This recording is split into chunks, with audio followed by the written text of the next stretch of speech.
floor. But we want to make sure we're not seeing is like pushing, bearing down, bulging, feeling any pressure with any of these movements along the pelvic floor.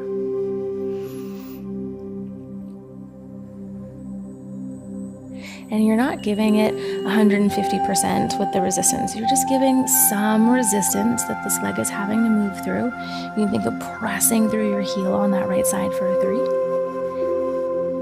2, last 1.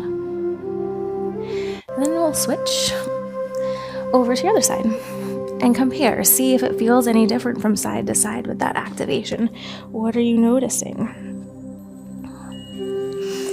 Keep those knees kind of 45-degree angles, or lifting the leg straight up, pressing through the heel, and that left hand can come to the inside of your left knee. We'll lower down and then lift up, play with it. Maybe exhaling down, inhale, lifting up.